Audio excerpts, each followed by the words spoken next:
Bismillahirrahmanirrahim. Assalamu alaikum students. This is second year chemistry chapter 16 hydrocarbons, and the topic that we will discuss today is the nomenclature of alkanes. Students, for naming of the organic compounds, IUPAC has given some rules. What is IUPAC? International Union of Pure and Applied Chemistry. Okay, and उन rules को follow करते हुए हमें हर functional group के names को लिखना होता है. Students, before starting the rules for the naming of alkanes, मैं आपको ये बता दूं कि कुछ बेसिक रूल्स हैं जो तमाम फंक्शनल ग्रुप्स के लिए सेम हैं, बट कुछ रूल्स हैं जो कि हर फंक्शनल ग्रुप के लिए अलग हैं. ठीक है, तो अगर हम अल्केन्स के नोमेनक्लेचर के जो भी रूल्स हैं उनको अगर अच्छे से अंडरस्टैंड कर लेंगे, देन यही बेसिक रूल्स जो हैं वो हर फंक्शनल ग्रुप में भी यूज़ हो रहे हैं. ठीक है, it will help us a lot. Okay students, let's start. Rule number 1, select the longest coordinate chain of carbon, that is called parent chain, main chain, stem और principal chain. ओके तो हमें कोई भी मॉलिक्यूल जब दिया जाएगा तो हमने उसमें से लॉन्गेस्ट पॉसिबल चेन को सिलेक्ट करना है. ये डिफरेंट नेम्स जो हैं वो लॉन्गेस्ट पॉसिबल चेन के लिए हैं. Let's see the example. Okay students, ये हमारे पास 2 मॉलिक्यूल्स हैं अल्केन्स के, और जो लेफ़्ट साइड पे है इसमें हम सबसे पहले लॉन्गेस्ट पॉसिबल चेन देख लेते हैं. हमारे पास लॉन्गेस्ट पॉसिबल चेन है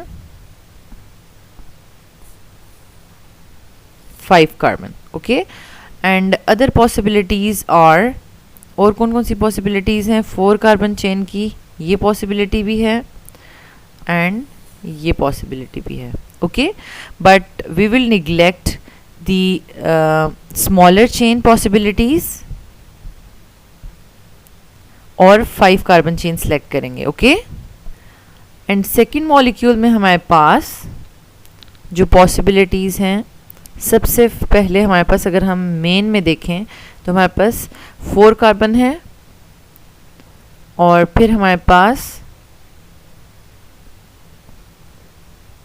6 कार्बन है, and another one is 5 carbon. Okay, तो हम यहाँ पर 5 कार्बन और 4 कार्बन की चेन्स को निगलेक्ट कर देंगे, and we will just select the 6 carbon. Okay, this is the 6 carbon chain, and the second rule is, if 2 or more chains of equal length are present, then select the chain with larger branches.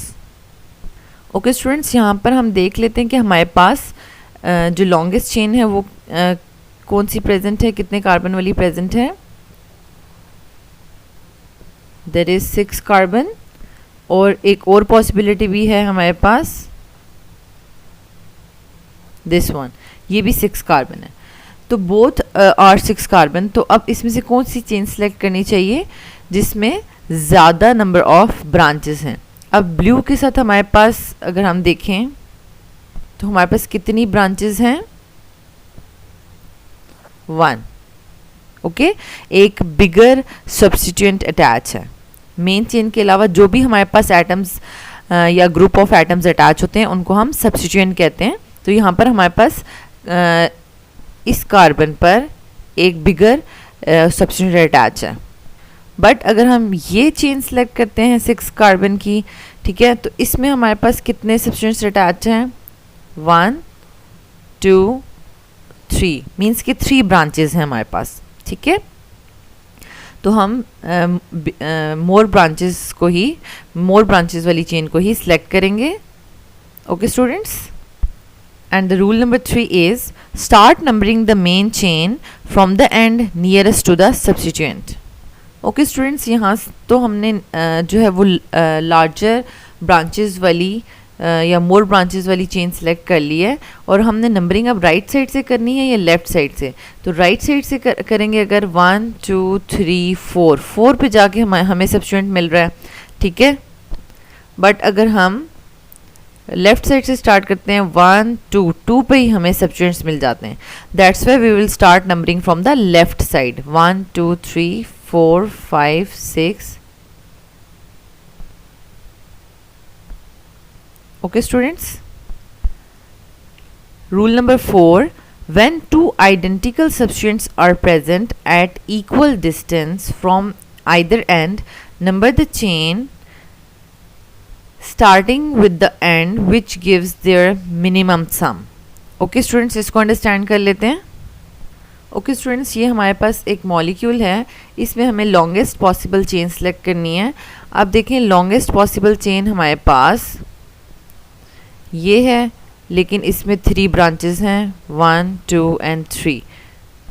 और अगर हम longest possible chain ये select करते हैं और इसमें हमारे पास कितनी ब्रांचेस हैं, 1 2 3 एंड 4.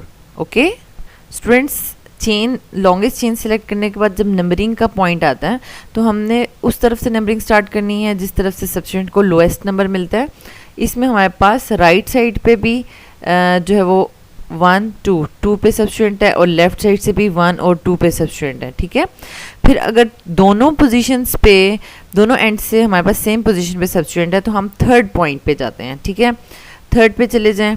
थर्ड पे जो है वो हमारे पास राइट साइड से थर्ड पे जो है वो एक सब्स्टिट्यूएंट है, लेकिन लेफ्ट साइड से थर्ड पे कोई भी सब्स्टिट्यूएंट नहीं है. ओके, तो हमने क्या करना है, जो राइट साइड से नंबरिंग स्टार्ट करनी है. ठीक है, राइट साइड से, जिसमें हमारे पास सेकंड के बाद थर्ड पे भी सब्स्टिट्यूएंट है. ओके ओके स्टूडेंट्स, और ये जो सब्स्टिट्यूएंट के सम की बात हो रही है रूल में, उसमें ये देख लें कि जब हमने नंबरिंग कर दी, यानी हमने एक शॉर्ट मेथड देख लिया, 2 पे दोनों साइड पे सब्स्टिट्यूएंट था, फिर हम 3 पॉइंट पे गए, 3 कार्बन पे राइट साइड पे सब्स्टिट्यूएंट थे लेकिन लेफ्ट साइड पे सब्स्टिट्यूएंट एब्सेंट था, तो हमने सेलेक्ट कर लिया. अब आप सब्स्टिट्यूएंट का सम कर सकते हैं जैसा कि रूल में बताया, यानी 2 पे एक सब्स्टिट्यूएंट है. ठीक है, तो आप यहाँ पे 2 लिख दें. 3 पे हमारे पास 2 सब्स्टिट्यूएंट्स हैं तो आप 3 को 2 टाइम्स लिख लें, और यहाँ पे 5 पे एक सब्स्टिट्यूएंट है तो आप 5 लिख लें. ठीक है, तो इसका सम कितना आ जाएगा, 13. ओके, बट अगर हम लेफ्ट साइड से नंबरिंग स्टार्ट करते हैं 1 2 3 4 5 6 7, तो अब इसमें सब्स्टिट्यूएंट्स का सम कितना आ रहा है, हमारे पास 3 पे एक सब्स्टिट्यूएंट है, 5 पे 2 सब्स्टिट्यूएंट्स हैं और 6 पे एक, सॉरी ये इसको हम अगेन से कर रहे हैं, हमारे पास सेकंड पे एक सब्स्टिट्यूएंट है, 4 पे 2 सब्स्टिट्यूएंट्स हैं और 5 पे एक सब्स्टिट्यूएंट्स हैं, एंड सम इज 15. जो हमने राइट साइड से नंबरिंग की थी उसका सम 13 आ रहा था. हमने लोएस्ट सम वाले को चूज़ करना है. ये लेफ्ट साइड की नंबरिंग से जो है सब्स्टिट्यूएंट्स का जो सम आ रहा है वो बहुत ज़्यादा आ रहा है. So we will start numbering from the right side. Okay students.